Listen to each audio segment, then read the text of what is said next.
Sable. I chose to respond to your post because you took a very different approach in explaining why technology can be harmful or beneficial to children and families' well-being.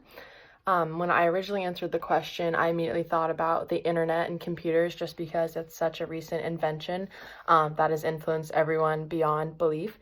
I definitely grew up during a time that the internet was still very, very new and everyone was just learning the possible benefits it can offer to families and children in particular.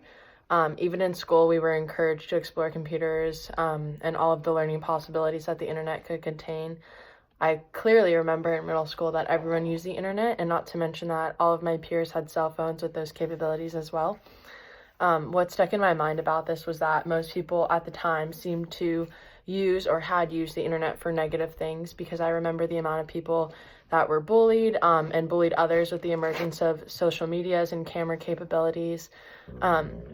Our generation has been full of online chat rooms and learning games for children where you can talk to other kids. And while these sometimes offer opportunities for learning beneficial and useful information, there's always a possibility that the child on the other side of the computer isn't actually a child, but rather a child predator. That's why I think it's really important that children be supervised when they use the internet. But on the other hand, you talked about how technology can be detrimental by providing false information for medical and health situations, which in turn may be putting people in more danger. As the internet has become more popular, more people have trusted and relied on the ability to look up virtually anything on Google and find an answer, even if it's not the correct one. A huge platform is the website called Wikipedia, which is pretty much an online encyclopedia that is peer-reviewed. And the fact that it's peer-reviewed means that it can be edited by anyone at any time, which means you find the information. When you find the information, it could be an act of vandalism, it could be a work in progress, or it could just be plain wrong. And like you mentioned, many people tend to believe that the internet's answers are more correct over what a certified and experienced doctor has told them before.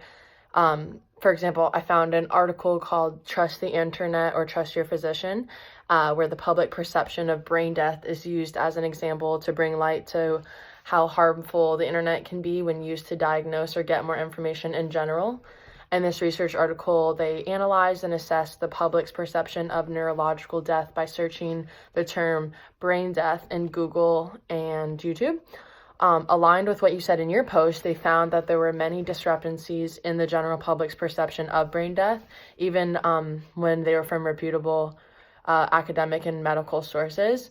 They found much of the information to be emotionally charged, which can add to the existing internal discordance and uncertainty for families already experiencing stress.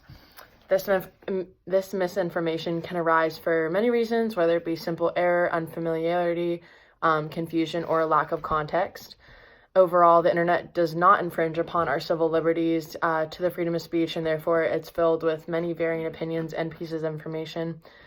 It's important for families and children to err on the side of caution when consulting the internet, as it can be very detrimental, but it can be beneficial if used the right way, and you should always rely on medical professional opinions.